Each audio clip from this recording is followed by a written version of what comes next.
Bom, primeiramente, boa noite a todos, né? Mais uma vez, sejam todos bem-vindos, né?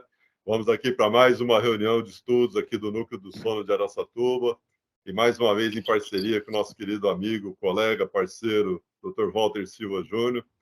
E nós tivemos a ideia, ou melhor, sentimos a necessidade de fazer essa reunião hoje, porque depois do terceiro grande encontro, como nós tivemos temas assim bem instigantes, que a gente sentiu que o pessoal, né, vibrou bastante com esses temas, surgiram várias dúvidas, tivemos até algumas questões que não conseguimos responder no dia. Então eu falei para o Valtinho, vamos fazer um outro bate-papo? Aí a gente responde as perguntas do dia, lá do dia 22 de julho, que não foi possível naquele dia, e novas perguntas que surgirem hoje, né? Todos podem estar fazendo perguntas de qualquer dos temas. Se a gente não souber, depois a gente vai atrás dos palestrantes para poder adequar a melhor resposta para todos, né? Mas então, assim, e como ainda a gente, mesmo nos nossos grupos ali do WhatsApp, a gente sente que tem algumas coisas que estão em discussão, vamos tentar melhorar isso, né? Tentar contribuir um pouquinho mais com essas informações, para que realmente todos fiquem. Ó, temos até mais um palestrante, ó, o Dr. Gerson. Gerson. Obrigado, amigo. Obrigado por estar com a gente. Olá, então, gente. Boa noite. Tudo bem? Tudo bem, graças a Deus. Então, queridos, hoje a gente não vai fazer uma apresentação de aula, como normalmente a gente faz, né? Então, nós vamos fazer um bate-papo. Por isso que eu já deixei a câmera, o microfone de todos habilitados. Só espero, assim, todos tenham, assim... Vamos coordenar, né? Eu sei que todo mundo vai querer falar um pouquinho, mas dá aquela levantadinha na mãozinha ali, a gente, pela mãozinha, a gente vai chamando o pessoal, tá bom? Então, vocês podem fazer as perguntas ao vivo. Se quiser escrever no chat, pode escrever também, não tem problema, né? Só de cara, nós vamos primeiro fazer uma apresentação das perguntas que foram feitas lá atrás, lá no dia do evento, e aí depois a gente abre para o público. Pode ser, pessoal? Vamos fazer um bate-papo, troca de experiências. Eu acho que isso é bem, bem gostoso. Como eu escrevi hoje lá no grupo, né? Gente, eu acho que esses momentos... Ei, caramba, eu tô com uma coleguinha aqui na minha sala, minha cachorrinha. Ela tá latindo aqui. Então, assim, esses momentos são momentos muito ricos, né? Eu acho que a gente tem que aproveitar esses momentos para trocar realmente experiências. Olha, eu faço assim, eu faço assado. Vamos ver o que dá certo. Até um pouquinho antes, eu estava conversando com a Rosana, né? Antes de todo mundo entrar. Eu falei, olha, por mais que eu viva, eu não vou ter tempo de vida para viver todas as experiências que eu precisaria, né? Então é importante eu crescer com a experiência do Walter, do Gerson, do Alexandre, da Rose, né? Então esse momento é muito rico para nós, tá joia? Então vamos lá. Posso começar, Valtinho? Pode. Então vamos lá. Eu vou começar primeiro com umas perguntinhas para você que teve ali. O Walter falou bastante sobre a questão do I/O, do fluxo digital, né? Que é uma nova perspectiva, talvez para um futuro a médio e longo prazo, né? Eu acho que com certeza isso vai vir para ficar. Lógico que isso nós ainda vamos ter que ter uma maior acessibilidade a todos, né? Scanners, impressoras, enfim. Mas é uma realidade que está bem próxima da gente. Então, Walter, olha, tem umas questões aqui que foram feitas para você naquele dia. Na verdade, você teve muitas questões, né? Por isso que a gente acabou não fazendo todas e a gente acabou estourando o horário ali. Eu lembro que a Denise fez uma pergunta assim, a Denise, nossa querida colega Denise Ban. Se você indicaria que nós, cirurgiões dentistas, tivéssemos nosso próprio scanner, qual a marca e qual software utilizar? Olha, eu vou falar da minha experiência. Eu não tenho scanner e eu tenho uma parceria com o próprio colega que é protético e dentista, e ele faz o escaneamento no meu consultório. A gente acaba discutindo algumas questões ali momentâneas, né, de cada caso, e depois nós fazemos o planejamento nos softwares específicos, né, que a gente utiliza o Exocad e o Mesh Mixer. Então, eu não posso dizer, assim, responder porque eu não tenho a experiência de ter um scanner. Esse scanner que ele utiliza não é esses scanners tipo Aitero, esses aí bem conhecidos, é um scanner, vamos dizer assim, mais em conta, porém, os scanners, eles têm um nível de qualidade para poder estar no mercado, né? Então, se a gente se informa e às vezes pega informações de colegas que trabalham com esse equipamento, e aí você vai adquirindo, né, um pouco mais de experiência, um pouco mais de vivência, de know-how, mas eu particularmente não tenho um scanner. Eu sei que tem muitos colegas que têm scanner, inclusive eles pagam por mês, né, para as empresas, e os que utilizam nos casos de alinhadores, já me disseram que é uma pressão, rapaz, esse negócio dos alinhadores, porque eles ficam querendo produção. Qual tecla shift, você sabe? Então, e fica naquela coisa forçada. Então, eu particularmente, assim, uso nessa parceria. Não tenho a experiência de ter um scanner no consultório. Ok. Na verdade, é bem isso mesmo. Eu também sou credenciado em Invisalign aqui em Araçatuba, e realmente é uma pressão muito grande, assim, né, para você tanto adquirir o Aitero, como você alugar o Aitero. Ctrl mais Shift mais M maiúsculo. Deixa eu só ver aqui, acho que tem algum colega que está com o microfone aberto. Eu não estou conseguindo localizar a pessoa. Bom, mas enfim. Deixa eu ver, estou localizando. Para mim aparece o telefone mudo de todos aqui. Para mim também, engraçado. Bom, enfim. Então, assim, uma pergunta que eu iria te fazer, Valtinho, também, assim, eu sei que quando a gente dá uma investigada no mercado, hoje tem várias marcas de scanner, tem empresas, acho que a Gnatos está lançando um scanner novo também. Todos têm o mesmo padrão de arquivo, você sabe isso? Porque eu sei que tem uma questão do arquivo. Por exemplo, a Invisalign não é qualquer scanner que você consegue fazer escaneamento e enviar esse arquivo digitalizado para a Invisalign. Tem que ser eu acho que é um STL lá, né? Que a Invisalign aceita. E eu lembro que uma vez eu assisti uma palestra daquela nossa colega, Gerson, me ajuda o nome dela, lá da Cirona. Filho, desativar mudo. Dá um anúncio de vez em quando. E eu lembro que naquela época, isso já tem uns 6, 7 anos atrás, mais ou menos, o da Cirona não servia para a Invisalign. Então, assim, você tem esse conhecimento, se tem algum tipo específico de arquivo para a gente mandar para o laboratório, ou qualquer scanner, será que seria qualquer scanner tem esse recurso de criar esse arquivo em STL. É a Luciana Fagui. Luciana, isso, verdade, eu tinha esquecido. Perdão, a Luciana Sergalogos. Sergalogos, ela mesma. Então, qualquer scanner, Fag, transforma o arquivo em STL. Então, nesse quesito não há problema. É mais assim, você dominar a técnica e o scanner ser reconhecido, ser de qualidade, né, vamos dizer assim. Certo. Beleza. E você ter uma parceria com um laboratório que possa receber e fazer essa impressão, né? Porque para nós também, por exemplo, para o dentista, acho que ficaria até muito caro, mesmo que você tenha um fluxo muito grande, para você ter o scanner e uma impressora de boa qualidade, né? Para você fazer a impressão de modelos e depois enviar esses modelos para o laboratório. Já aconteceu isso antes, não dá na reunião, não. Tem alguém com o microfone aberto.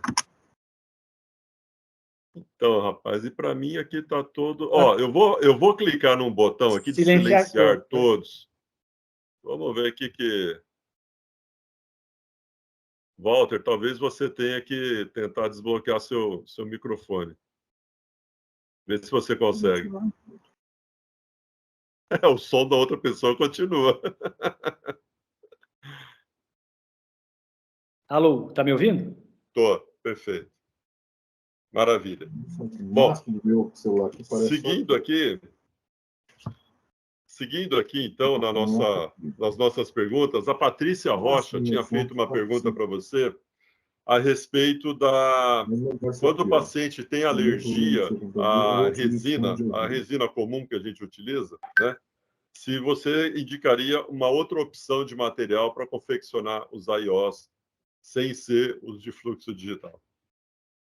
Sim, a alergia, ele é um problema, assim, relativamente raro, mas eu já tive alergia a todos os materiais. Pacientes que tinham alergia à resina, alergia ao Ercolock, alergia ao material da Blue Pro, que é a policaprolactona. Então, você não tem como prever isso, não tem jeito. Então, por exemplo, o mais comum em ter alergia é a resina acrílica, porque às vezes fica um pouquinho de monômero e tem pessoas que são alérgicas ao monômero residual, né? Apesar que hoje os aparelhos eles vêm com uma qualidade e com um acabamento muito bom, mas, enfim, pode ter. Aí você tem que substituir. Então, no caso do paciente que tem alergia à resina acrílica, a opção que eu utilizo é ir para o Ercolock, que é aquele de dupla camada, né? Entretanto, se você puder, já que o paciente mostrou alergia àquele material, se você puder pedir para ele passar num dermatologista, numa dermato, e fazer algum teste alérgico, você pode até mandar uma pecinha, um pedacinho da Ercolock, que vai ser o material que você vai colocar futuramente, para ele não ter um gasto, vamos dizer assim, e depois não poder utilizar, né? Então, dá para ser feito esse tipo de teste, ou se o paciente chega numa primeira consulta dizendo assim, olha, eu tenho um grau de alergia muito grande, eu tenho alergia a medicamento, eu tenho alergia a tecidos, eu tenho alergia a um monte de coisa. Esse paciente, às vezes é interessante fazer um teste alérgico previamente à colocação do aparelho intraoral, seja ele de qualquer material que for. Tá? Então, é essa a conduta que eu sigo. Apesar de fazer pouco tempo, né, que eu particularmente estou trabalhando com esse material de dupla camada, até hoje, graças a Deus, não tive nenhum caso de alergia, porque ele na verdade, ele é um poliuretano e um polietileno. Polietileno, né? Eu não sei, me parece ser um pouco mais tolerável, né? Se algum colega quiser contribuir com algum depoimento aí sobre esse respeito, esteja à vontade, é só desabilitar o microfone, ok? Uma experiência, alguma coisa? Fiquem à vontade. Bom, Só complementando, por exemplo, a resina que é usada para impressão é uma resina alemã e ela vem em líquido, né? Ela não é pó e líquido, é líquido só, é colocada na impressora. E, por exemplo, quando os nossos laboratórios enviam os aparelhos para a gente, seja no material que for, eles conseguem colocar pigmento, conseguem deixar o aparelho na cor que a gente solicita, né? E esse material de impressão, ele não pode ter nenhum tipo de pigmento anexado nele, porque se você coloca isso, você vai interferir nas propriedades químicas desse material e aí, consequentemente, pode gerar um problema até estrutural, um problema até alérgico, então não é recomendado. E, por exemplo, a Medicare, que é a empresa americana lá, do governo que paga os tratamentos, se tiver o aparelho fora do contexto, nesse sentido de inserir algum tipo de corante, alguma coisa, eles não reembolsam. Maravilha. Ô, Gerson, aproveitando a sua presença aqui, eu sei que você também está com alguns compromissos. Nas suas pesquisas, na sua experiência, você tem observado, assim, pacientes com de mais idade, né? Não jovens como nós, mas um pouco mais velhos que nós. Muito histórico de frequência de alergia aos materiais utilizados no AI ou não? Não, eu particularmente nunca tive paciente com queixa de alergia, não, viu? Nenhum paciente, não. Mesmo o acrílico convencional? Com acrílico, eu trabalhei bastante com acrílico, né? Até por conta do trabalho do mestrado lá, e tenho trabalhado com acetato, tenho trabalhado com o dupla camada lá, da Ercolock, né? Mas, assim, não tenho queixa, não tenho reclamação feita a respeito disso. Eu acho que o acetato, uma das grandes vantagens, que eu acho que ele é o mais hipoalergênico de todos, né?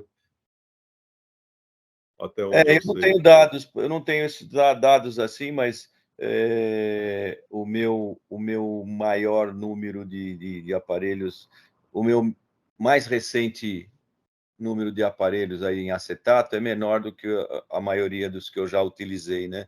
Mas não tenho queixa, viu, Fag? Não tenho queixa com ele, não. Eu acho até mais fácil de trabalhar. Eu que sou da resina e do pó, né, Fag? Somos. Somos, né? Tem me dado bem com ele, viu? Tenho gostado bastante de trabalhar com ele, sim. Maravilha. Bom, dando mais uma sequência aqui, Valtinho, vou te fazer mais uma pergunta aqui. No caso de paciente, a Maria Rosatelli, tá? Fez essa pergunta para você. No caso de paciente bruxômano, o aparelho em resina flexível não pode ter uma resultante de força que induza a modificação de posição de algum dente ou de grupo de dentes com uso contínuo?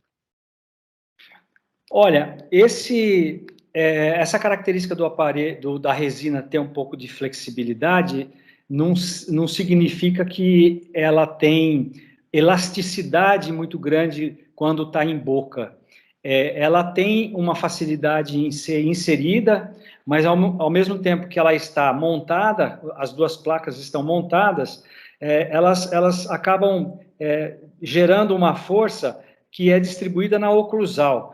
Por mais que o paciente possa fazer algum movimento lateral, por exemplo, esse movimento ele não vai ter uma resultante de força que possa, vamos dizer, criar um vácuo ou um espaço entre o aparelho e o dente que permita qualquer tipo de movimentação. A movimentação dentária, ela acontece com uma certa frequência nos pacientes portadores de aparelho intraoral, por outros motivos, né? Às vezes, protrusões muito acentuadas, às vezes movimentos de língua muito, muito fortes, né? Então, é importante, às vezes, dar uma parceria com a fono. Então, tem pacientes que... Como que você prevê movimentação dentária ou alteração oclusal? Você prevê acompanhando. Porque eu, por exemplo, uso o aparelho intraoral faz 22 anos. Eu não tenho, eu ponho a fita celofane aqui atrás, prendo o rasgo. E ó, minha protrusão tá legal, hein? Eu estou usando ele numa protrusãozinha boa. Então, ou seja, eu faço parte, a doutora Cibele, no livro dela, ela coloca que os pacientes são divididos em 3/3, vamos dizer assim, em relação a esse efeito colateral. 1/3 deles não vai ter, outro terço vai ter e vai melhorar. Aqueles pacientes muito classe 2, eles acabam ficando com overjet um pouquinho menor, ou seja, fica até melhor do que estava, vamos dizer assim. É lógico que a gente nunca quer movimento nenhum, mas vamos dizer, nesse grupo ficaria um pouco melhor. E tem aquele terço, que é o que a gente tem que ficar mais de olho, que pode acontecer movimentação, paciente que já é classe 1, ou paciente que já é topo, ele já tem uma probabilidade ou um risco, às vezes até maior. Mas não significa que o topo vai ter movimento e que o classe 2 não vai ter movimento. É só o acompanhamento contínuo que a gente deve fazer, que vai dizer, intervenha agora, ou acompanhe, ou, em último caso, tire o aparelho do paciente e migre de terapia. Eu acho que nesses 24 anos que eu estou atendendo, se eu tive que fazer isso com 4 ou 5 pacientes, foi muito, porque existem outras ferramentas que a gente pode utilizar para poder lidar com esse problema, né? Inclusive, eu acho que seria legal, Valtinho. Bom, antes eu só vou complementar um pouquinho essa sua fala, que eu acho o seguinte.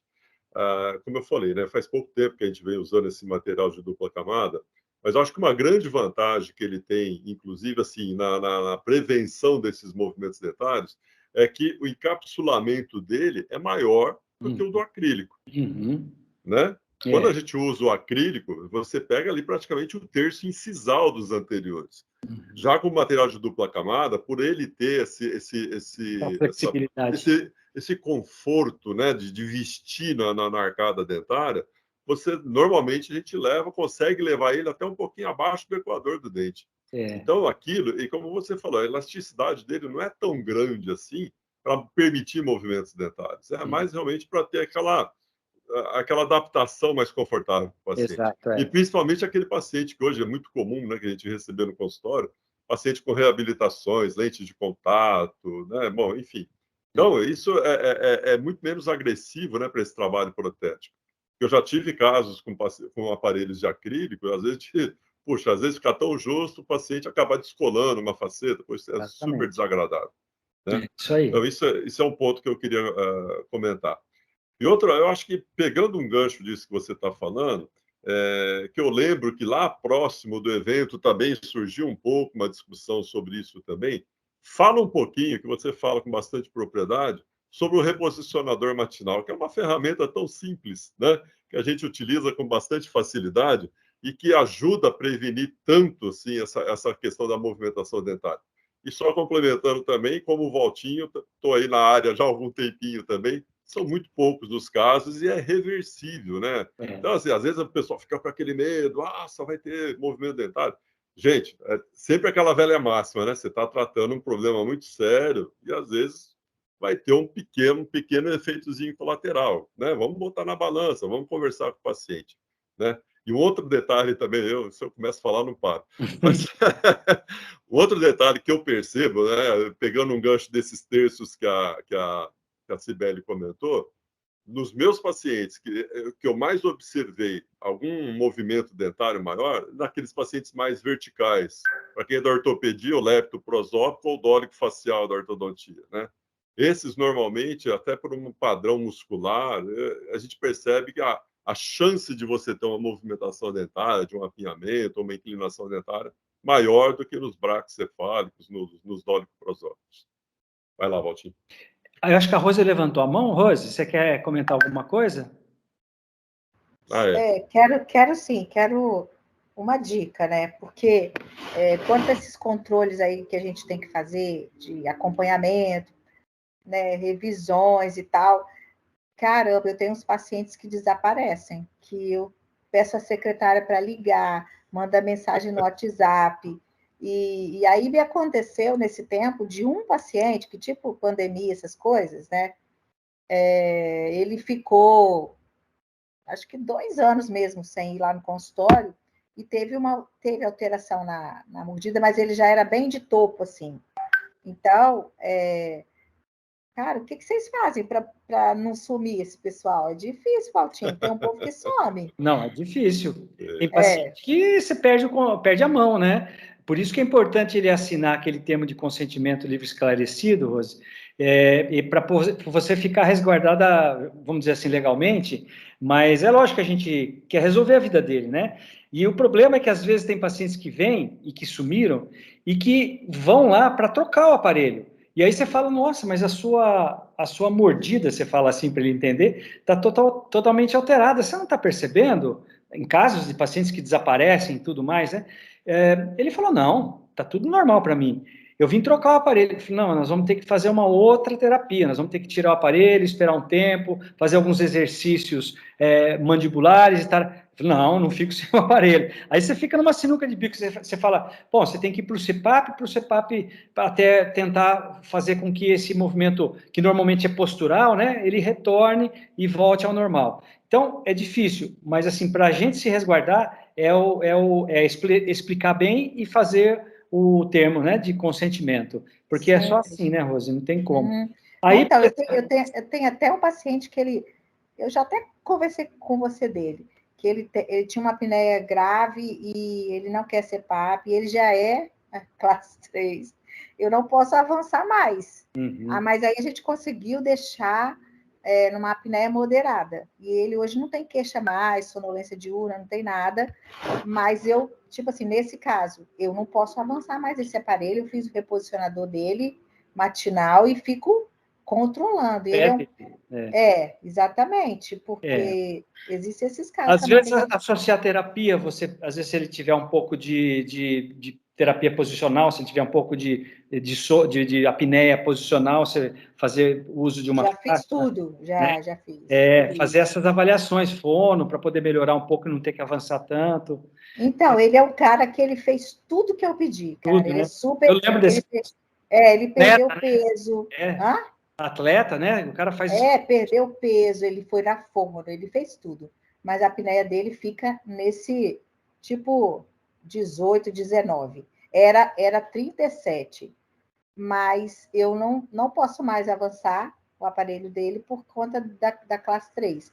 E ele tá de boa, não, tá bom, para mim tá bom, ele não se preocupa, mas eu fico no pé dele, é difícil. Então, a gente vai falar desse assunto, mas só para pegar o gancho, porque depois eu vou responder o que o Fagner pediu, mas uma coisa que você pode analisar nesse paciente é a carga hipóxica.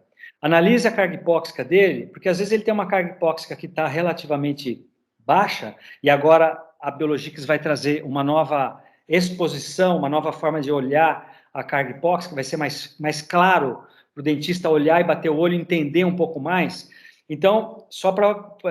Aí, por exemplo, os exames que você fez anteriormente, você pode solicitar para a Biologix fazer o cálculo da carga hipóxica. Ah, beleza. Você pode solicitar. Aí você vai comparar o basal que ele tinha lá, vamos dizer assim, com o que ele está agora, e aí você compara a carga hipóxica, que é um dos marcadores mais assim fortes, que realmente tem um impacto cardiovascular a longo prazo importante, segundo os estudos. Então, você vai estar mais resguardado. Tá? A gente vai falar um pouco depois disso, né, Fábio? Vamos saber disso, ótimo, Sim. Valeu.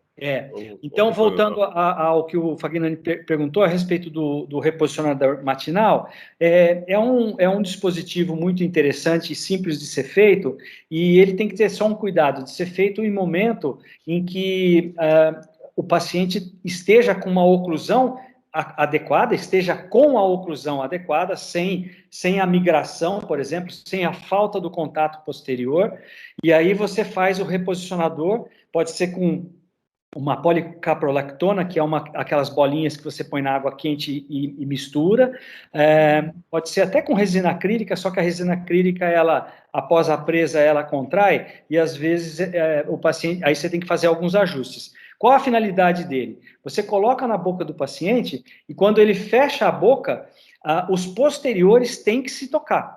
Tem que ter contato. É diferente de um jig, que a gente usa muito em prótese, que você coloca um dispositivo, ele é uma interferência, ele não vai deixar os posteriores se tocar, ele vai deixar uma distância mínima entre o primeiro contato do posterior, né, dos dentes posteriores, mas ele não vai deixar se contactar. O reposicionador não, você tem que ter o contato para ter a propriocepção dos molares, dos posteriores, ativada novamente, e o paciente perceber que aquilo está assentado. Então, o paciente tira o aparelho intraoral, não coloca de cara o reposicionador, fica uns 15, 20 minutos para a musculatura dar até um descanso. Às vezes, o paciente que tem o hábito de acordar, por exemplo, 5h30, vai ao banheiro e volta e fica mais um tempinho na cama, ele já pode tirar o aparelho intraoral e aí ele vai descansando essa musculatura. Quando ele acorda de vez mesmo, ele põe o reposicionador, fica uns 15, 20 minutos, aquilo já vai direcionar a mandíbula dele, porque é um plano inclinado que a gente faz normalmente nos inferiores, e facilita essa volta mais rápida e ajuda muito em minimizar ou dificultar a mudança oclusal. Já tomei por protocolo, Valtinho. Todo mundo tem reposicionador. Então, a Academia Americana, ela deixa a critério do dentista analisar cada caso. Então, mas quando você faz assim como você está fazendo com o protocolo, é muito bom, porque você não vai escapar, nenhum caso vai escapar daquela sua sequência, né? É por causa dos desaparecidos. Os desaparecidos não vão ter desculpa. Entendeu? É verdade, você tem razão. Esses desaparecidos, infelizmente, acho que todos nós vamos ter algum grau de percentual de pacientes aí que, principalmente quando ele tem... Imagina, principalmente quando eles têm uma percepção de uma melhora muito grande da qualidade de vida. Para eles está tudo bem, eles já conseguiram o que eles queriam. Então... Só também complementando essa questão que o Valtinho estava falando, eu vou dar um depoimento, que eu lembro que no grupo do terceiro grande encontro, logo depois do evento, também surgiu uma discussão em relação a isso. Quando você percebe que essa movimentação foi apenas de inclinação dentária, que isso foi um caso que aconteceu comigo, com um paciente meu, né? O próprio aparelho intraoral, eu voltei o parafuso, né? Voltei as ativações. Só de você fazer essa retrusão do AIO, houve a correção. Aí refizemos porque infelizmente ele não tinha usado adequadamente o reposicionador matinal. Aí ele viu a importância, né? Teve a consciência, sentiu na pele, né? Aí fizemos novamente um novo reposicionador matinal, e aí tivemos que fazer toda a sequência de avanço novamente. Só para ilustrar que realmente isso é uma coisa muito importante. Ô, Fag, eu posso fazer as perguntas que ficaram para o Caio Bonadil e as respostas Isso. dele? É isso que eu ia te passar agora. Tá. Vocês lembram que o Caio não participou, né, da mesa redonda virtual, mas ele enviou as respostas para a gente. O Valtinho vai passar para a gente agora. Então, vamos lá. A Maria Rosatelli perguntou assim: entendi que os receptores GABA têm um canal de cloro que auxilia na resposta do neurotransmissor ácido gama-aminobutírico, principal inibidor do sistema nervoso central. Esses receptores podem sofrer intervenção da quantidade de cloro ingerido pelo indivíduo ao longo do tempo? Aí a resposta do Caio. O receptor GABA é formado por 5 subunidades, que, por sua vez, se organizam espacialmente de forma que, no meio dessas subunidades, tem um canal de cloro. Quando o ácido gama-aminobutírico se liga ao seu sítio de ligação, em uma dessas subunidades, este canal se abre, facilitando a entrada dos íons cloro no meio extracelular para o intracelular, hiperpolarizando o neurônio e inibindo a sua atividade eletroquímica. Os medicamentos com efeito hipnótico e que se ligam aos receptores GABA-A facilitam a ação do ácido gama-aminobutírico. Esses mecanismos não sofrem a influência de cloro ingerido pelo indivíduo. O cloro envolvido nesses mecanismos é um ânion presente no meio extracelular. Bom, a segunda questão era...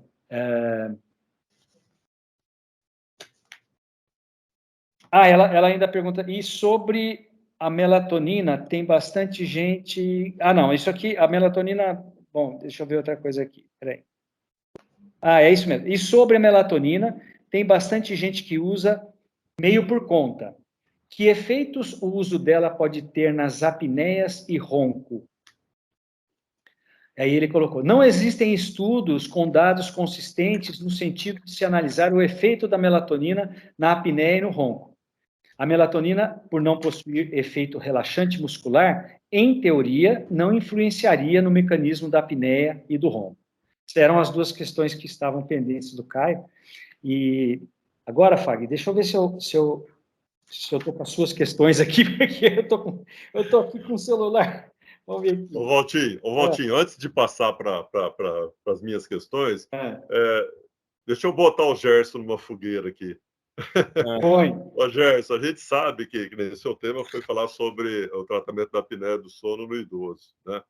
E a gente sabe que a arquitetura do sono no idoso, ela muda um pouquinho, né? Tanto com adiantamento de fase, como também, às vezes, com algumas alterações ali na latência do sono. Você acha, assim, você viu alguma coisa, você tem alguma experiência para falar assim, do uso da melatonina no idoso, em termos de contribuir para melhorar a qualidade do sono do idoso ou não? Não, Fag... Falei que ia te botar numa fogueira hoje. Não, até que não foi tão ruim, porque, na verdade, assim, eu não encontrei nada e eu não tenho essa experiência com pacientes meus que fazem uso ou que queiram fazer uso. O que eu normalmente oriento, de um modo geral, o paciente vai querer fazer uso de melatonina, porque preciso dormir melhor, aquela conversa toda que a gente ouve, eu peço para sempre que procure um médico do sono. Uhum.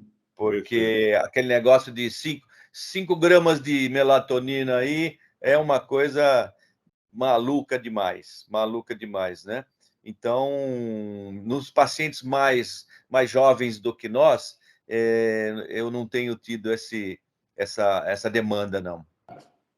Joia, legal. Mas é perfeito. Eu também tenho essa conduta, né? Quando eu evito, né? Por mais que a gente estude, que a gente já ouviu o Cipolla dando várias aulas para a gente, sim. Mas eu acho que essa integração, né? A interdisciplinaridade, ela tem que ser valorizada. E que no meu caso, aqui em Araçatuba, a gente tem excelentes médicos que atuam na área do sono. Eu sempre procuro encaminhar também para os médicos, porque é uma coisa muito séria, né? Vamos lá, Valtinho, se você quiser ir na sequência. Vamos lá. Então, Fagnani, tem algumas para você. A Cristiane Daniele, apneia com necessidade de expansão na criança bruxômana. fazemos pista fixa? Não sei se você entendeu direito. Eu não entendi bem, assim, não sei se ela está aqui com a gente agora. Cristiane, se você estiver por aqui, se você quiser dar uma... deixa eu ver, acho que não.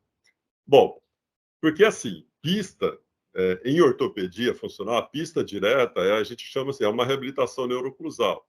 É uma atuação que a gente faz no plano oclusal do paciente para melhorar a postura mandibular, melhorar a dinâmica mandibular, mas ela não é indicada para tratamento de expansão, principalmente em pacientes, mesmo na criança, que tem apneia ou algum distúrbio do sono. Na verdade, como eu abordei na aula, né, a principal, a primeira ferramenta que a gente mais utiliza é a expansão rápida da maxila. Esse sim é um aparato, um dispositivo fixo, ele é colado, ele é cimentado nos dentinhos, ou seja, ele tem uma ancoragem dentária, mas um efeito ortopédico, né? Até assim, na expansão rápida da maxila, uma coisa que tem muita gente que pergunta, mas até que idade que você faz expansão, né? Na verdade, a gente tem que botar sempre na balança, né? Isso. Porque a questão é o seguinte, quanto mais jovem for o paciente, maior o efeito ortopédico da base da maxila e praticamente nada de efeito ortodôntico, ou mínimo de efeito ortodôntico. Agora, quanto mais a idade do paciente avançar, eu vou ter um menor efeito ortopédico e um maior efeito ortodôntico. E aí a gente tem que botar naquela balancinha, mas espera aí, nesse paciente de 20, 21 anos, eu vou ter um menor efeito ortopédico, mas ele vai ser significante na minha terapia?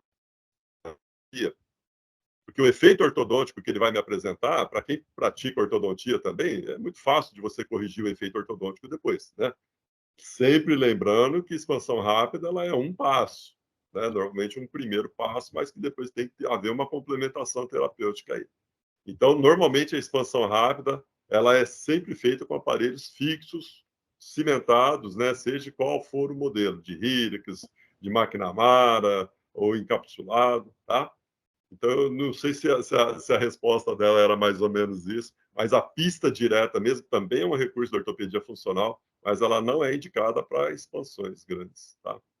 Tem uma da Adriana Aroni, a Adri deve estar por aí, mas eu vou falar aqui, depois se ela quiser complementar alguma coisa, existe alguma relação entre a medicação para TDAH e a piora na qualidade do sono?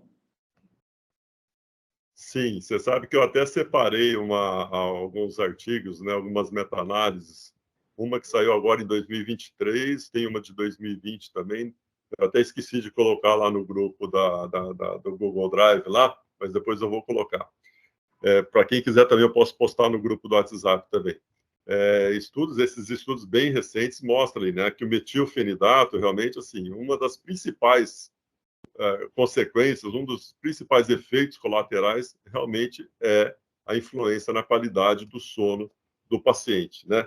E tanto ele pode estar, principalmente assim, como são medicamentos que atuam principalmente nos neurotransmissores, as principais alterações é na arquitetura do sono do paciente. Uma diminuição do sono REM, do sono N3, do sono de ondas lentas, né? Às vezes até um aumento da latência do sono também é bem relatado. Então, assim, é bem marcado na literatura que o metilfenidato realmente, que é o medicamento mais utilizado, né? Nesses casos, ele tem realmente uma influência muito forte. Até eu anotei o nome aqui, porque é uma coisa assim que eu não estou tão familiarizado, mas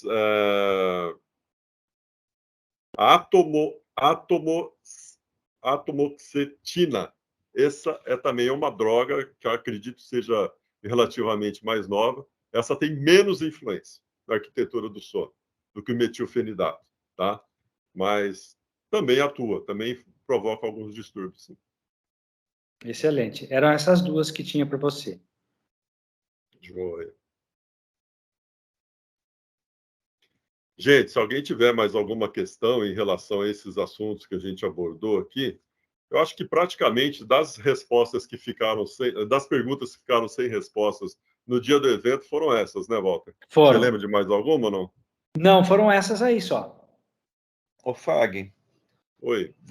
Voltando, retomando lá a questão da expansão rápida da maxila, eu acho que valeria, que era na criança, né? eu acho que valeria a pena a gente colocar o aspecto do expansor encapsulado, né? Diferentemente do Hirax, que o efeito de vestibularização no expansor encapsulado ele é bem maior, e nesses pacientes que são mais idosos, né? Que já não são tão jovenzinhos, o efeito de expansão efetiva, como a gente quer, ele se faz mais presente do que se você puser um Hirax ou se puser até mesmo um RAS ali que não tem encapsulado, sem falar no aspecto da pista, da liberdade de movimento de mandíbula, tudo isso. Sim. Acho que vale a pena o uso do expansor encapsulado ali, viu? Com certeza. O que o Gerson está falando, assim, talvez a maioria, mesmo que quem não é ortodontista, já deve ter visto alguma figura do disjuntor de McNamara. Ele tem uma porção de acrílico que envolve a coroa dos dentes, né? Então, ele envolve praticamente toda a coroa do dente. Então, eu tenho um apoio, uma ancoragem muito maior. Então, eu consigo ter um efeito de movimento de corpo, ou seja, coroa e raiz, maior do que se eu tiver um ponto de apoio apenas na face palatina dos dentes. Então, por exemplo, o disjuntor de Hirax, né? O de Howe, lá, que normalmente utiliza a banda no primeiro molar, e aquela estrutura metálica tocando na face palatina dos dentes, ou seja, a minha chance de eu fazer um movimento de inclinação dentária, ela é muito maior do que se eu abraçar a coroa e levar o corpo todo do dente, tá? Então, é isso que Isso em crianças, então, por isso que às vezes tem pessoas que falam, nossa, mas pouquíssimo efeito de inclinação dentária, exatamente porque a gente praticamente nós só usamos o encapsulado em crianças, né? Então, realmente, esse efeito dentário é muito pouco realmente, né? E são extremamente reversíveis, com muita facilidade. E uma coisa que eu queria falar, até eu estava pensando esses dias, né? Eu falei, bom, eu não sei como é que vai vir o chumbo grosso das perguntas, mas eu queria traçar um paralelo, usar uma metáfora para vocês. Que muita gente fala, mas expansão rápida na maxila, só ela vai resolver a apneia? Não, gente, olha, acho que aqui, tirando o Hércules, que eu vi que é fono, os outros todos são colegas dentistas. Imagina chega um paciente no teu consultório, está com uma pulpite, só faz a abertura do canal e manda ele embora. Você resolveu o problema dele? Num primeiro momento, sim, se aliviou a dor, mas e o resto? Então, a expansão rápida da maxila é mais ou menos isso. Você melhora, sim, você tem uma melhora imediata do padrão respiratório do paciente, mas tem que haver uma continuidade. Ok? São muito poucos casos que só fazer expansão rápida você melhora 100% do paciente, ele não precisa de mais nada, né? Na verdade, precisa ter uma complementação terapêutica. Então, ela é o primeiro passo. Só deixar bem claro isso. Ótimo. E não esquecer aí da quantidade de expansão, né, Fag? Sim, na verdade, a gente tem assim, alguns referenciais anatômicos que tem que respeitar o padrão facial do paciente, né? Até, assim, é muito comum falar assim, o ortopedista faz bocão, né? Reganha a boca do paciente. Tá? Meu, o vetor transversal, ele é o primordial. Se eu não corrigir o vetor transversal, eu não consigo corrigir o antero-posterior e nem o vertical do meu paciente, né? E é lógico, a quantidade de expansão que eu vou fazer num paciente que ele é vertical, o padrão facial vertical, ele é menor do que daquele que é braque, né? Então, assim, a gente tem alguns referenciais que eu particularmente não gosto muito de entrar nesses detalhes, viu, Gerson? Porque não é que a gente está escondendo, é porque, assim, essas informações têm que ser passadas com bastante critério, né? Porque senão o pessoal sai fazendo de qualquer jeito, é muito complicado isso. Mas tem, assim, uma relação de cúspide, por exemplo, né? Normalmente você vai fazer uma expansão, o referencial básico que nós temos, qual que é? A cúspide palatina dos superiores, elas vão ficar até de topo com as vestibulares dos inferiores. Mas aí, no meu planejamento, eu tenho que observar se o meu arco inferior está atrésico ou não. Se eu vou ter que fazer uma expansão inferior, ou eu faço junto, né, com outro aparelhinho embaixo, ou eu já me planejo isso, quantos milímetros mais ou menos eu vou fazer essa expansão inferior, para depois pensar na compatibilidade dos arcos. Para quem é da ortodontia vai saber o que eu estou falando, né? Ou seja, não adianta eu fazer uma expansão enorme e depois ficar com um arco mandibular pequenininho. Eu vou criar um BROD positivo ali, né? Uma mordida cruzada total positiva no meu paciente. Então, tudo é planejamento, né? Diagnóstico e planejamento ali. Perfeito.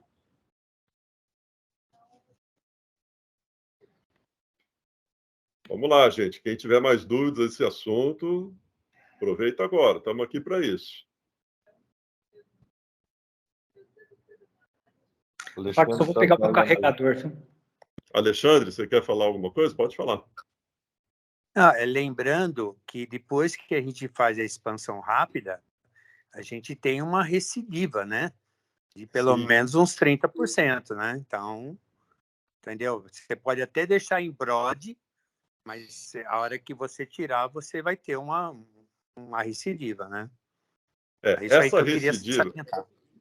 Essa recidiva, a qual você está se referindo, a maior quantidade dela é dentro alveolar, né? Porque, como eu falei, a gente vai ter um componente dentário aí. Esse dente ele vai dar uma vestibularizada, ok?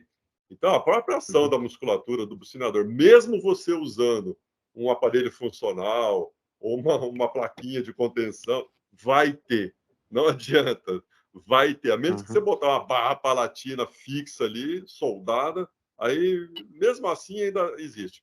Agora, tem os trabalhos de Haas, lá da década de final de 60, começo dos anos 70, ele já mostrava que mesmo na sutura maxilar, onde houve uma nova calcificação, ali você pode ter até 5% de perda, mesmo depois de formado aquele calo ósseo.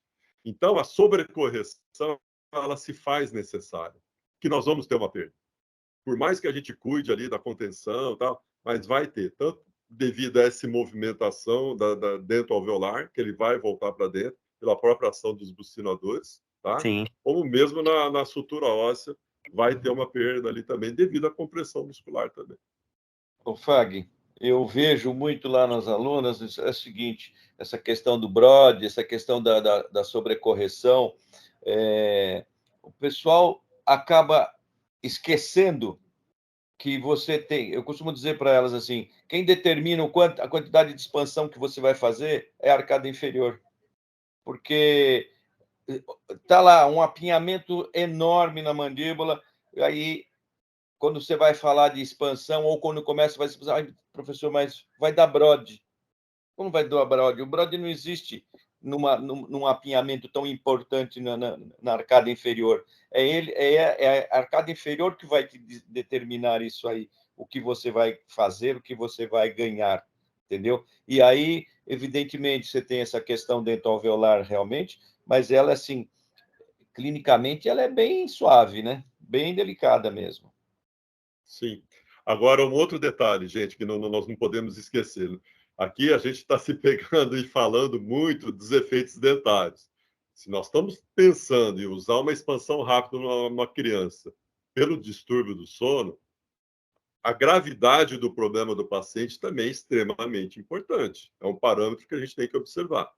Tanto que, assim, o melhor efeito da expansão rápida da maxila são nos casos mais graves de apneia, né? Então, criança que ronca bastante, que tem apneias mais graves, que tem espaços nasofaríngeos mais obstruídos, são as que melhores respondem ao efeito da expansão rápida da maxila. E, nesse caso, lembra naquela animaçãozinha que eu mostrei na aula? Gente, a gente está falando de arco dentário, mas vamos lembrar da base do nariz, do terço médio da face, que está tudo fechado. E o meu efeito da minha expansão rápida ela é um efeito triangular, sendo que o vértice do triângulo é aqui, na sutura nasofrontal. Aqui é o vértice. Então, a minha base do meu triângulo vai ser a minha base nasal.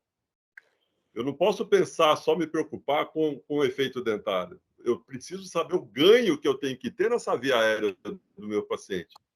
Porque não adianta eu ficar tão preocupado com o dentinho ali e ser ineficiente no restabelecimento do volume da via aérea superior do paciente. Quer dizer, eu não vou resolver o problema respiratório do meu paciente. Sendo que os dentes, a gente tem trocentas ferramentas para a gente trabalhar. Né?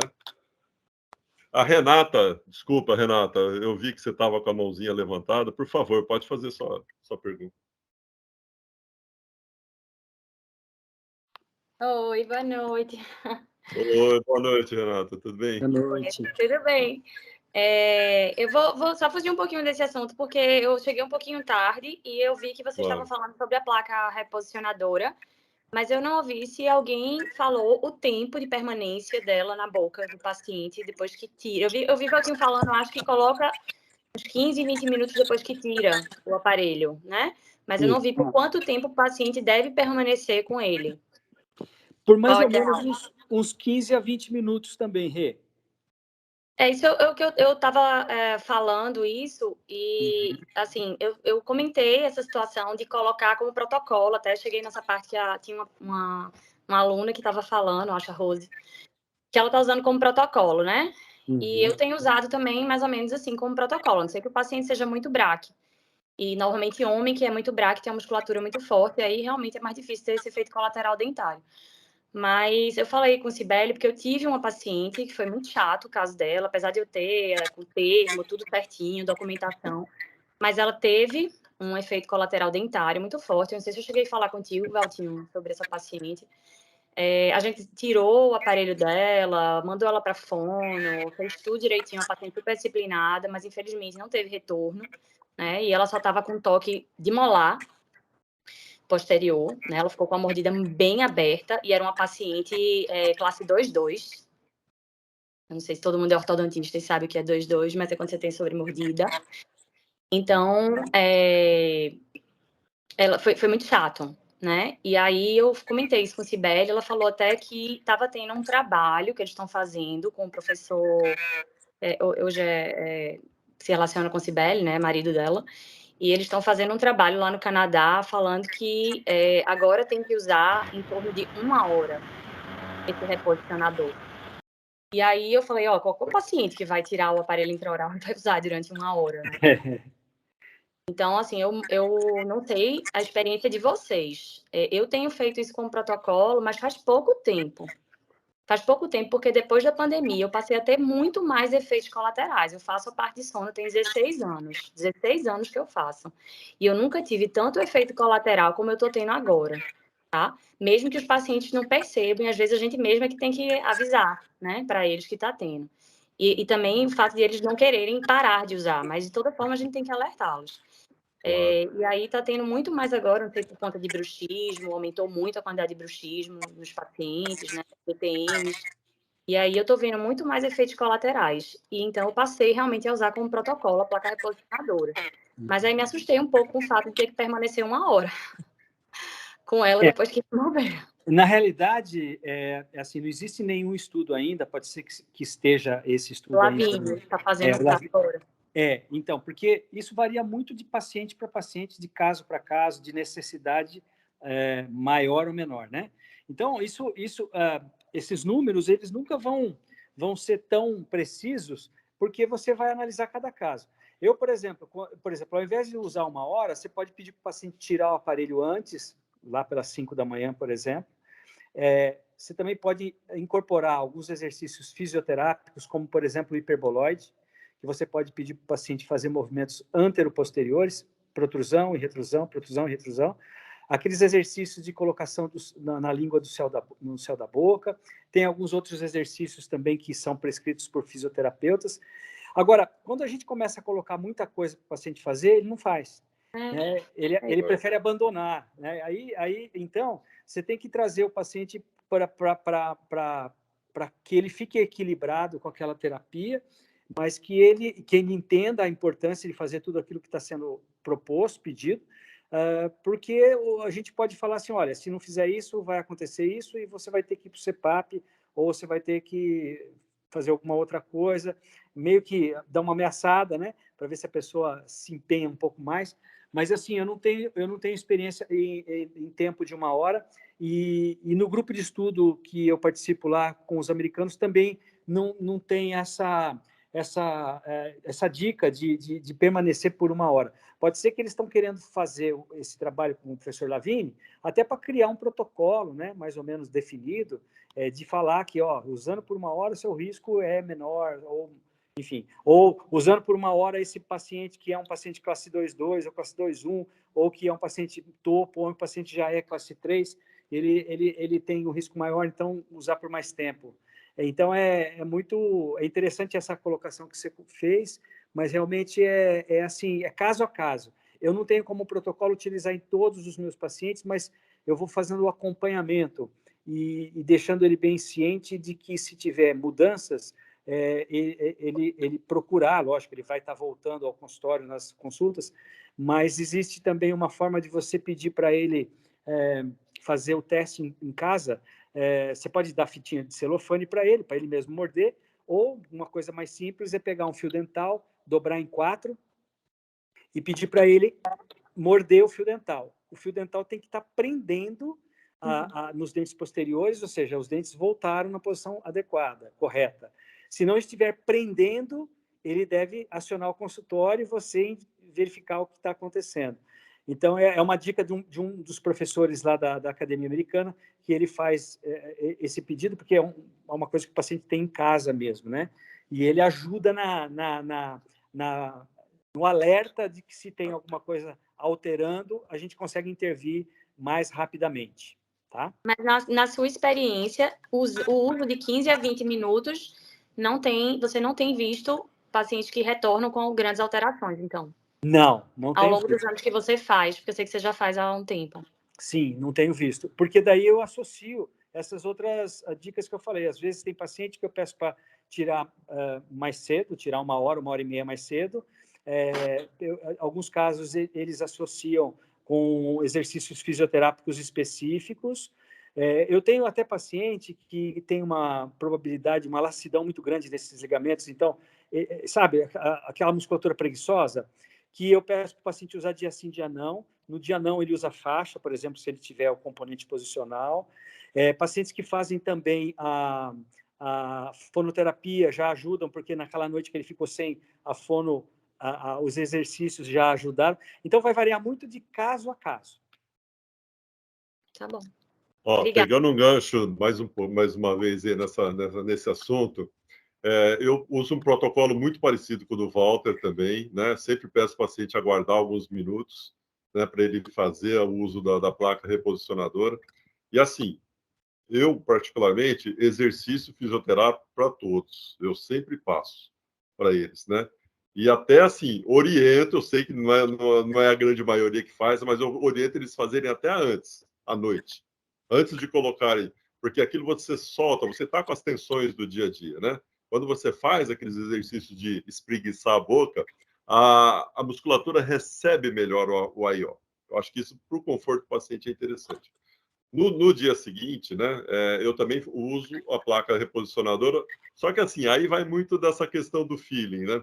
Como eu falei, o que eu tenho observado esses efeitos colaterais naqueles indivíduos mais verticais. Então, quando eu olho para o paciente, eu desconfio, eu percebo que eu vou ter que fazer um avanço um pouco maior. Eu já cheguei a fazer reposicionador matinal, sabe de que jeito? Acho que eu nem comentei isso com o Valtinho. Essa é uma coisa que eu vi junto com o Pedro Vinha. Você pega 2 placas de acetato de 1 milímetro e une elas na posição de MH do paciente. Então, o reposicionador do paciente vai ser esse. Então, não tem como, porque normalmente quando você faz o reposicionador só com a impressão da oclusal, a chance dele dar uma escapadinha é grande, né? Então, assim, seria uma contenção de uma imposição de mudança de postura, realmente. Então, ele fica, mas sempre nos 15, 20 minutos no máximo. Tá? O tempo não muda. O que eu uso mais é assim, tipo como se fosse uma ancoragem maior ali, fazer o cara voltar mesmo e ficar ali naquela posição. Uhum. Legal. Só a nível de contribuição. Boa. Entendi. Obrigada. Muito bom. Alguém mais? Alguma perguntinha, gente? Vamos lá?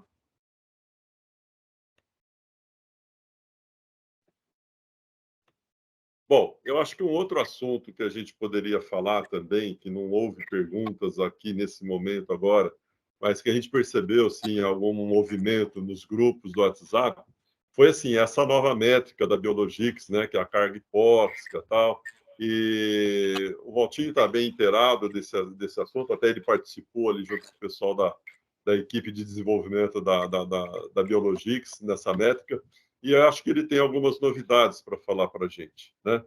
Você poderia abordar esse assunto, Walter? Sim.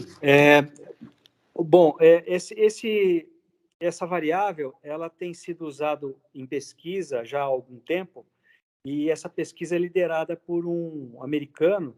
Eu não sei se ele é americano, se ele é indiano, porque é um nome doido lá, Ali Azar Barzin, lá, e ela é de Harvard, né? Então, já há muitos anos, o grupo deles, e inclusive tem um chileno que está dentro desse grupo, eles analisam o motivo não, eles analisam a variação que os pacientes podem ter em relação à dessaturação. Então, pacientes que dessaturam, para você classificar um paciente com uma dessaturação, ele tem que ter uma queda de 3% ou de 4% em relação à saturação anterior, saturação média anterior.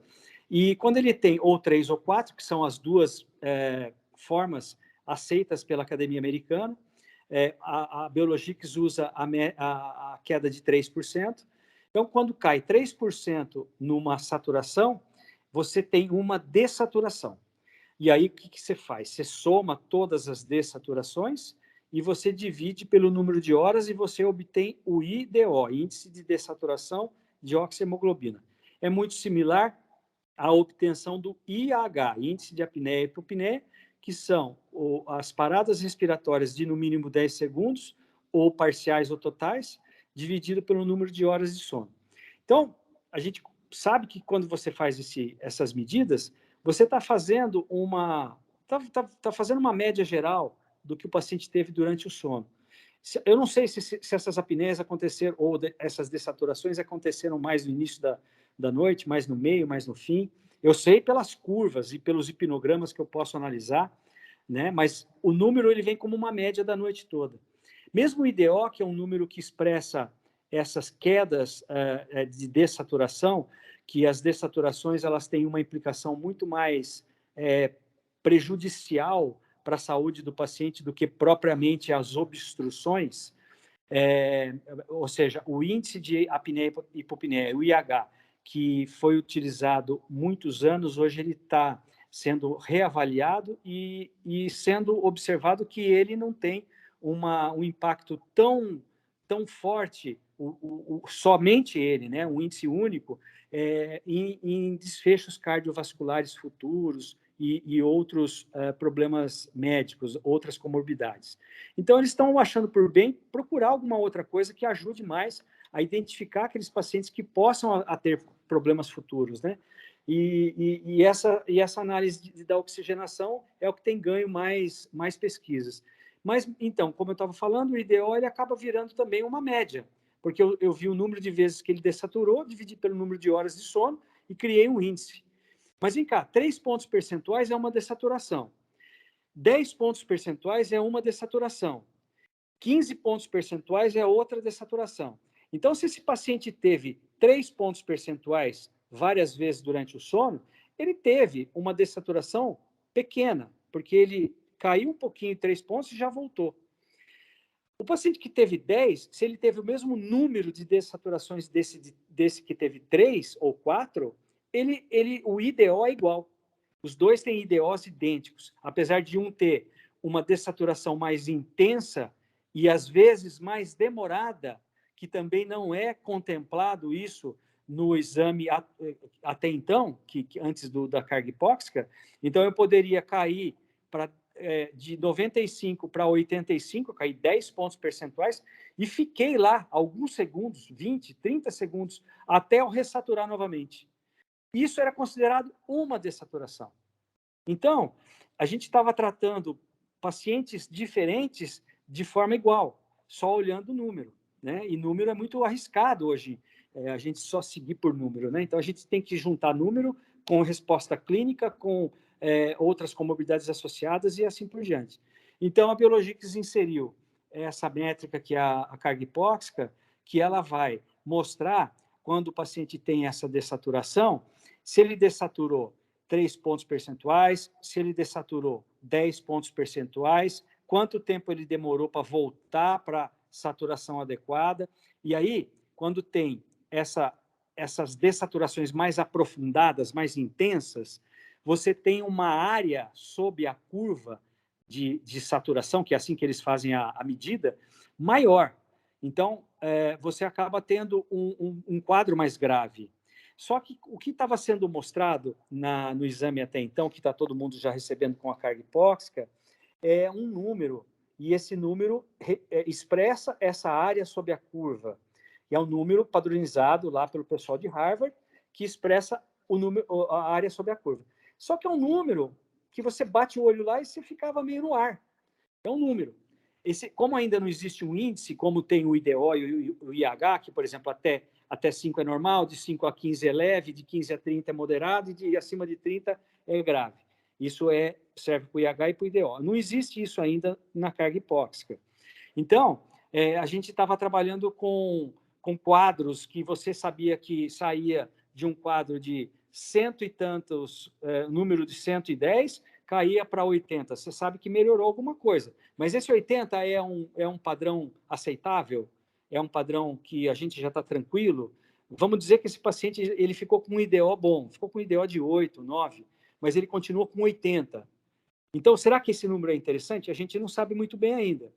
Mas a gente sabe que tem um corte que foi feito num dos estudos, que 75 é um número que é meio que divisor de águas. Para baixo é melhor e para cima ele começa a ficar perigoso.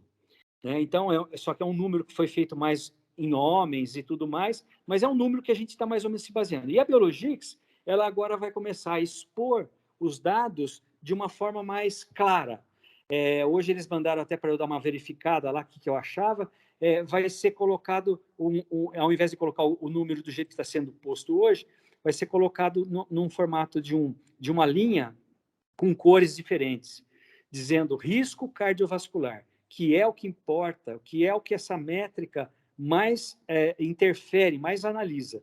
E para a gente mostrar até para o paciente vai ser importante isso, porque você vai mostrar para ele um número, vai ter um risco assim, por exemplo, né, em que a pessoa que tem um risco menor, ela vai ficar mais do lado esquerdo, aí vai ficando amarelinho, vai ficando laranjinho, vai ficando vermelho.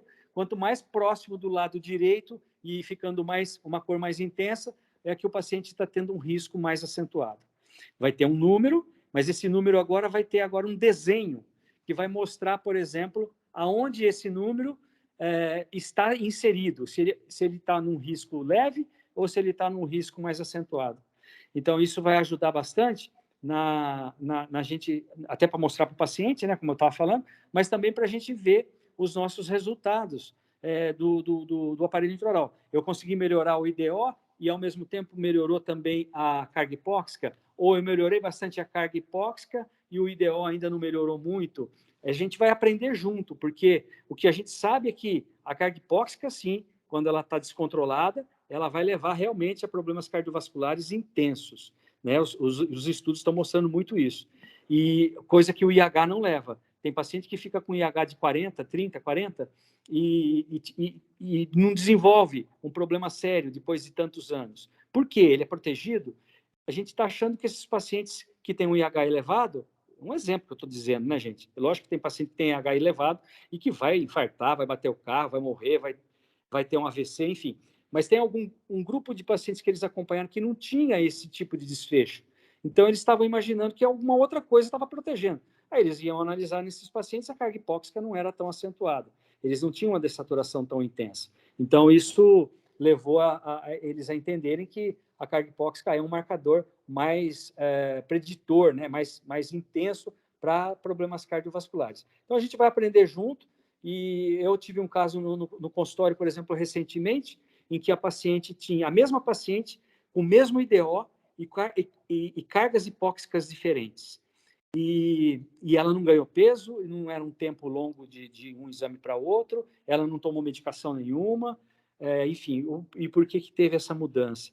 Aí, em conversa com ela, foi descoberto que ela está com 2 nódulos no pulmão. A gente não sabe ainda se esses nódulos são tumores, são malignos, não são, se está interferindo na capacidade pulmonar dela. E isso, quando ela está viajando, quando ela voltar, ela vai investigar melhor. O pneumo dela tranquilizou ela, falou que pode ser que seja cicatricial de pneumonias que ela teve e tudo. Mas o fato é que, né, depois do diagnóstico desses nódulos, ela teve uma carga hipóxica pioradíssima.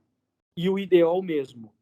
Então, a gente vai ter que aprender junto a interpretar esse índice. O bom é que é mais um índice que a gente vai ter em mãos para poder ver se o aparelho está tendo uma resposta adequada. E se eu não estiver tendo uma resposta adequada, eu posso, às vezes, eu fiquei com o IDO lá adequado, vamos dizer de 8, 9, o paciente está com uma sintomatologia clínica ainda interessante, ainda reclamando de cansaço e tudo mais. Vamos analisar o IDO. Está com o IDO alterado? Será que eu não posso fazer uma combinação terapêutica com uma fono para melhorar a tonicidade? Será que esse paciente não está tendo umas apneias posicionais? Será que ele não está, o refluxo dele não está ativo ou desenvolveu um refluxo que possa também estar comprometendo essa parte respiratória? A gente vai ter que investigar um monte de coisa. Será que ele está jantando perto do horário de dormir? Se ele não está seguindo as medidas de higiene do sono? A gente tem um monte de coisa para poder fazer combinação e aí ir procurando encontrar aonde a gente deve atuar, se deve atuar em conjunto, ou até mudar de terapia, por que não? Você pode pegar pacientes com IDOs baixos, IH baixo, mas que nesse paciente ele desatura demais, é mais importante ele ir para o CPAP do que propriamente ficar num aparelho intraoral. Então, está mais ou menos nesse caminho, agora a carga hipóxica em breve vai aparecer num outro design, né, no exame, e isso eu acho que vai até facilitar mais para o colega entender e até convencer, mostrar para o paciente que aquilo é mais um dado importante que a gente deve melhorar na terapia que ele vai executar. Uma coisa que eu acho importante também, que eu acho que a gente tem que ter bem em mente, que assim, eu sou novinho, tá, gente? Mas eu sou de uma época que eu acho que assim, a parte clínica, ela tem uma relevância muito grande, né? Os exames, acho que qualquer exame de imagem, polissonografia, sonoendoscopia, acrescentam, com certeza, né? Mas eu acho que a gente nunca pode, assim, querer se basear nosso diagnóstico apenas no exame, né? Seja ele qual for. Seja polissono 4, polissono 1, ou uma sonoendoscopia, porque acho que a queixa do paciente, o histórico do paciente, o exame físico, o exame funcional que nós vamos fazer desse paciente, ele é muito preponderante. E outra, a gente fica muito ávido, né, querendo um milagre. Não, eu vou fazer isso aqui já vai me dar todas as informações para eu cravar meu diagnóstico e minha terapia ser a mais assertiva possível. Gente, infelizmente, como o Valtinho falou, nós estamos aprendendo junto muita coisa. Então, infelizmente, ainda nós vamos ter aqui algumas situações de erro e acerto, né? Então, o nosso alerta, a nossa missão é muito forte no sentido de estar investigando esse paciente a todo momento, a toda consulta, né? Percebemos que alguma coisa está fugindo de uma resposta que não está sendo condizente com aquela, obviamente, vamos pedir um outro exame mais completo ou vamos partir para uma nova terapia. Encaminhar para um colega médico. A visão interdisciplinar é sempre importante. Olha, está fugindo alguma coisa do meu conhecimento, eu não estou conseguindo identificar isso aqui. Poxa, gente, a gente tem outros profissionais que atuam na área do sono, que têm mais conhecimentos que nós em outras áreas. Vamos somar conhecimento, né? E isso é uma coisa que tem que estar muito bem claro para o paciente desde a primeira consulta, né? Porque eu sempre falo para o paciente, olha, eu sei que você sentou aqui na minha cadeira, você quer que o Fagnani faça assim e eu resolva todos os seus problemas, mas infelizmente não é assim. Eu sou um instrumento, eu vou tentar te ajudar, mas eu preciso da sua ajuda também, né? E nós vamos descobrir junto como que vai funcionar isso. Que nem outro dia também no grupo, começaram a falar, não, porque onde que anatomicamente se divide nasofaríngeo, orofaríngeo, hipofaríngeo e tal. Cara, mas quantos pacientes que às vezes você faz uma sonoendoscopia e você tem um sítio de obstrução maior ali no espaço nasofaríngeo, e é muito bem documentado isso, que, né, que o aparelho intraoral, a sua maior ação não é no espaço nasofaríngeo, né? Sua maior ação é no espaço oro e hipofaríngeo. E quantos pacientes com obstrução nasofaríngea a gente tratou com a IO e houve uma melhora, né? Então, tem coisa que, às vezes, como o colega Gerson, na aula dele, ele comentou, né? Uma frase do Pedro Vinha, né? Uma frase assim, um pensamento que, na verdade, é da equipe, né? Todo paciente merece ser tratado com a IO. Vocês desculpa se alguém pode ouvir isso com um pouco de arrogância. Não é isso, mas é uma terapia simples, uma terapia fácil, desde que o profissional seja capacitado para manusear aquilo. Né? Eu estava falando no início, antes da gente começar a nossa apresentação com a Rosana aqui, falei, gente, às vezes me preocupa muito com os colegas que vêm da ortodontia, que falam, isso aí é um aparelhinho, é fácil, eu sei mexer com o aparelhinho. Não, não é aparelhinho. O aparelhinho é só uma ferramenta que nós temos. Mas é extremamente importante o dentista, o profissional que atua nessa área, conhecer a fisiologia do sono, enfim, todas as variáveis possíveis e também interpretar todos esses diagnósticos. Exatamente. Né? Senão, você não adianta nada você saber rodar parafuso. Né? Rodar parafuso qualquer um sabe. Se eu pegar meu filho de 10 anos e treinar ele, ele vai fazer também. Né?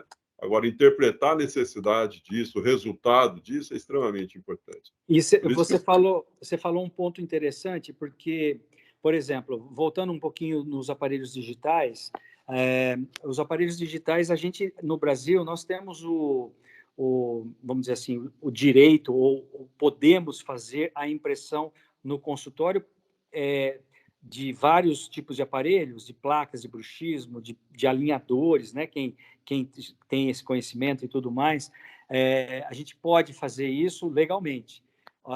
Nos Estados Unidos, o dentista ele não pode imprimir um aparelho no consultório, um aparelho intraoral. Ele pode imprimir placa de bruxismo, ele pode imprimir provavelmente alinhador, isso eu não sei na horta lá, mas nos shoppings lá você mesmo se escaneia e já vem o jogo de alinhador que chega para você antes de você chegar no seu destino. Então tá uma coisa assim, tá doida, né? Aqui no Brasil está caminhando para isso também, infelizmente. Mas voltando ao assunto do aparelho intraoral, o americano não pode, o dentista americano ele não pode ter a impressora para imprimir o aparelho intraoral, porque o aparelho intraoral é considerado um equipamento médico, um dispositivo médico semelhante ao marca-passo.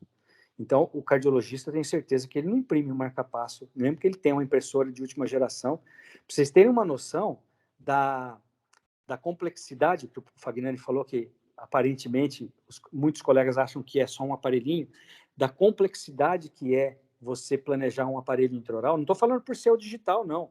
O digital é porque eles não podem fazer esse procedimento. O que eles têm que fazer lá? Eles têm que ter um curso mínimo, né, para poder atender o paciente, que é um curso que eles chamam de qualificação, que totaliza 25 horas de estudos mínimos relacionados ao sono. E aí eles têm que enviar para laboratórios. Eu acredito que o Paulo Leog até esteja também junto com a gente aí, não sei se ele está ainda aí, mas eles têm que enviar para laboratórios credenciados. Esses laboratórios credenciados, sim, vão fazer de acordo com o padrão definido pela Academia Americana de Sono, com os planos, com a posição dos expansores, dependendo do modelo que você vai trabalhar.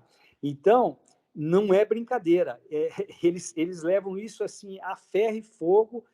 Você só envia para laboratórios credenciados. O LEOG é um laboratório, inclusive, é membro lá da Academia Americana, ele recebe todas essas informações e eles têm uma preocupação muito grande, tanto com a parte técnica, como com a parte clínica, é óbvio, né? Mas a parte técnica, nós dentistas não podemos, Paulão, não podemos, lá nós não podemos imprimir o nosso aparelho, porque você pode ter o conhecimento, você pode dizer, mas você está imprimindo como se fosse um marca-passo. Então, você tem que enviar para um laboratório credenciado, você tem que enviar para alguém que tenha a técnica adequada, o material próprio, e faça tudo de acordo para você poder receber e instalar na boca do paciente. Então, é muito importante essa observação, por quê? Porque eles têm essa restrição. E os Estados Unidos tem umas coisas doidas, né? Eles têm liberação da melatonina há muitos anos como suplemento de suplemento alimentar, tem aparelho que você compra na farmácia, né?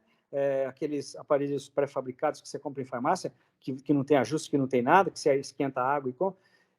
Tem umas coisas assim, tem estado que ele libera o dentista a executar a polissonografia tipo 3, tem estado que não, que você tem que pedir benção para médico o tempo todo, é muito doido lá. Mas em relação ao aparelho intraoral impresso, não pode ser feito em consultório. Você tem que enviar para o laboratório, seja o impresso, seja o feito pelo laboratório, né? Sobre modelo, tudo convencional, Mas por quê? Porque eles lidam e eles observam isso como se fosse um dispositivo médico, como um marca-passo, porque o aparelho ele pode matar. Se ele estiver mal posicionado, mal ajustado, feito de forma inadequada, ele pode piorar a apneia do paciente e vir a matar. Então, não é só rodar parafuso, como diz o meu amigo Fagnani. A realidade nos Estados Unidos é bem diferente, né, Walter? Já começa pela legislação dos motoristas profissionais, que lá é levado a sério, né? O cara perde a carteira de habilitação se não fizer o controle da sua qualidade de sono. Enfim, é bem diferente. Queridos, nós estamos nos aproximando do horário. Eu queria saber se mais alguém tem alguma questão, quer fazer alguma colocação. Vi que o Gerson ainda está aqui. Gerson, você quer fazer alguma abordagem do seu tema, que você, não, de repente, na aula não deu tempo? Acho que o Alexandre entrou aqui também, né? Eu não estou com o sobrenome dele, mas... O Alexandre estava com compromisso hoje, mas eu não sei se ele já finalizou e já chegou de volta aí.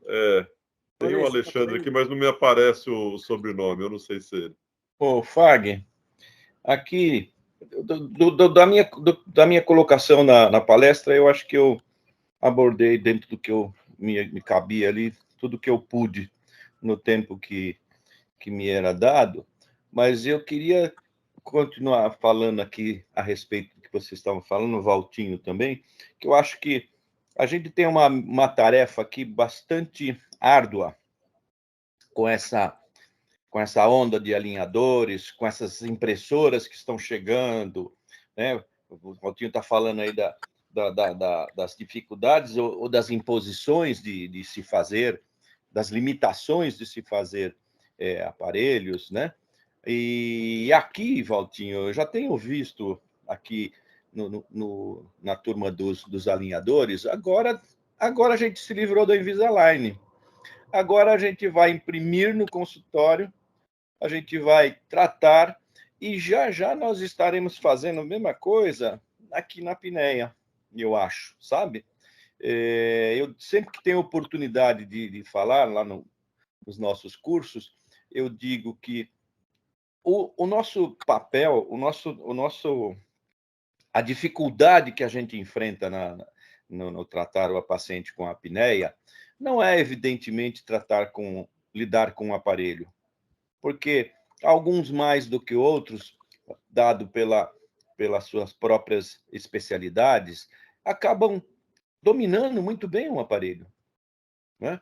O paciente também, felizmente, nos ajuda muito nos problemas, né? Agora, a gente tem que educar o pessoal, a gente tem que estudar fisiologia do sono. Uhum. É o que mais nós fazemos para poder entendermos. Eu me atrevo a dizer até para poder, por exemplo, contraindicar o uso de um aparelho intraoral. Sem dúvida. Saber qual é a nossa limitação, até onde eu posso ir, Sim. até onde eu consigo, porque a minha observação com paciente que tem sonolência diurna, paciente que tem como é que fala?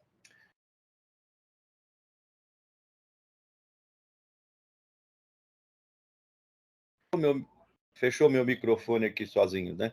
Então, paciente que tem cefaleia matinal, paciente que tem sonolência, esse paciente coloca o aparelho na boca, ele não quer tirar aquilo lá nunca mais. Tá me travando aqui. E então, eu acho que nós que estamos aqui nesse grupo, militando aí, a gente tem o desafio de mostrar para os nossos colegas, né? Além do fato de colocá-los para investigar os distúrbios do sono, investigar ronco, investigar sonolência e referenciar esse paciente para um colega ou para um próprio médico, é justamente mostrar para o dentista que não é aparelhinho, não é plaquinha, né? Eu acho que esse é o fundamental que a gente precisa. E é o que eu tenho sempre procurado colocar nos nossos alunos lá. Gente, eu vou precisar sair. Fag, obrigado. Oswaldinho. Luiz, um abraço para você aí e a todos os demais aí o Japa. Um abraço, Gerson. O Japa de Mogi, que eu estou vendo que está lá, marido da Vera. Um abraço a todos aí e obrigado pela oportunidade. Um beijo para vocês.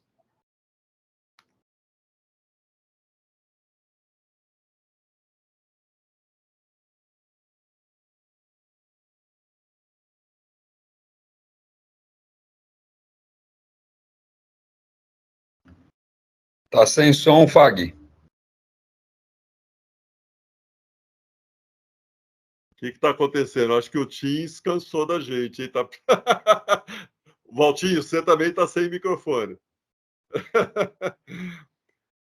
Não, o que eu estava querendo dizer... não sei, acho que ele está cansado já de ouvir a gente. Mas eu só queria falar uma coisa, assim, né? Sem falsa modéstia, né? Mas a odontologia é uma das áreas da saúde que mais está estudando sono. Né? Basta a gente ver a quantidade de eventos. É a área que está crescendo demais. Até pela comprovação da sua terapêutica, né? Que está cada vez chovendo uma enxurrada de artigos, de conteúdo científico mostrando a alta eficiência, a alta eficácia do aparelho intraoral. E eu, particularmente, friso, né, que o dentista não atua só com o aparelho intraoral, a gente atua desde o início da vida, desde tudo que eu falei lá na aula, né, na criança, adolescente, adulto, enfim. Mas isso é importante, isso nos chama mais ainda para uma responsabilidade, né, de encarar isso com muita responsabilidade. Porque nunca é demais a gente lembrar, a gente está tratando com mortalidade, que é uma área que nós não estamos acostumados, não é da nossa profissão, né? Tratar com mortalidade. Então, por isso que eu sempre gosto de frisar isso. Por isso que a gente insiste nos eventos, insiste nas reuniões de estudos, nessa troca de informação, que a gente precisa aprender, né? Que o nosso grau de responsabilidade só aumenta cada vez mais perante esses pacientes que têm um problema muito sério de saúde. Valtinho, fica à vontade. Com certeza, essa integração entre as áreas aí, né, e o preparo que cada profissional deve ter dentro da sua área de atuação, eu acho que o preparo comum de todos, né, seja físio, fono, nutricionista, psicólogo, educador físico, dentista, médico, enfermeiro, enfim, todos que atuam com pacientes relacionados à saúde, esse conhecimento básico do sono, da importância do sono principalmente, né? O sono não é vilão, ele não deve ser diminuído para inserção de outras atividades, como muito se faz ainda, a partir do momento que a sociedade entender isso e os profissionais começarem a enfatizar muito isso, vai ter uma mudançazinha, né, da percepção dos pacientes em relação ao sono. E o profissional de saúde integrado e preparado, ele vai poder orientar o paciente de uma forma melhor. E isso evitar uma série de outros problemas, de comorbidades e doenças, da própria mortalidade, que já é comprovada, né?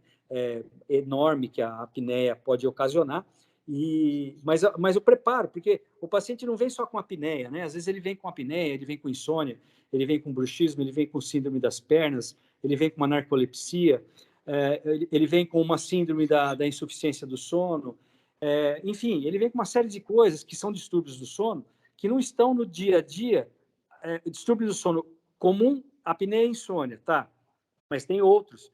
Então, o preparo e o estudo, né, contínuo e assim, amplo que o profissional deve ter, vai ajudar, inclusive, nesse quesito, né, de você identificar se o paciente tem só aquilo mesmo, se é só da sua alçada, se você vai precisar pedir para um colega médico também fazer alguma intervenção, se é medicamentoso, se não é, se é só mudança comportamental, se tem um psicólogo que vai poder ajudar também, até na adaptação do aparelho intraoral em algumas situações. Então, vai ser muito dinâmica, né? E a gente está há muitos anos já estudando isso e só percebe o crescimento, que é muito legal, e por isso que o dentista tem esse papel fundamental, né? Desde do nascimento, a amamentação e tudo mais, que vai... Aí entra nos aparelhos intraorais, depois tem a ortognática, né? A cirurgia de avanço bimaxilar, que são atividades assim comprovadamente eficazes, e a gente tem que estar realmente sempre se atualizando para poder às vezes, mostrar para o paciente, olha, o aparelho intraoral é bom para você, mas você é tão novinho, você vai usar aparelho intraoral a vida inteira. Vamos partir para uma ortognática? Não é melhor um benefício antecipado? Então, a gente ser sincero, né? Não ganhei o aparelho intraoral ali, o tratamento. Pô, mas você ganhou a família do paciente, você ganhou o sono tranquilo, né? Você vai dormir mais gostoso aquele dia. Então, é importante essa abordagem multidisciplinar e eu tenho certeza que a ideia do nosso grupo, dos nossos grupos, é mostrar a importância de todos os profissionais, sem exceção, e essa integração importante entre todas as áreas, por meio desses eventos que a gente promove, dos grupos de estudo, dos artigos que são postados, e tudo isso é muito válido. Com certeza. Então, gente, uma coisa que eu queria falar para vocês também, né? Assim, poxa, esse terceiro grande encontro foi... Eu particularmente, fiquei muito feliz com os temas, com as abordagens que foram feitas, né? Por isso que eu acho que até mereceu esse novo bate-papo aqui. Mas queria sempre lembrar vocês, é sempre importante a gente estar revendo, né? A gente dispõe essa gravação para vocês, porque passou aquele dia, às vezes a gente perde alguns detalhes. Eu vou confessar para vocês, né? Agora, esse final de semana, eu assisti o evento inteirinho novamente, né? Até porque a gente ia fazer esse bate-papo e tal. E olha só, no dia do evento, eu e o Walter, a gente sempre fica muito tenso ali com outros detalhes, que não só a apresentação dos colegas, né? Então, assim, poxa, quanta coisa, quanto detalhe que não tinha percebido na hora ali. Então, eu sempre aconselho vocês, olha, revejam, né, as aulas, né? Um outro detalhe que eu até julguei muito importante, e conversando com o Walter, ele também concordou comigo, assim, a gente vai estar disponibilizando para vocês, né? Assim, esse foi o terceiro grande encontro.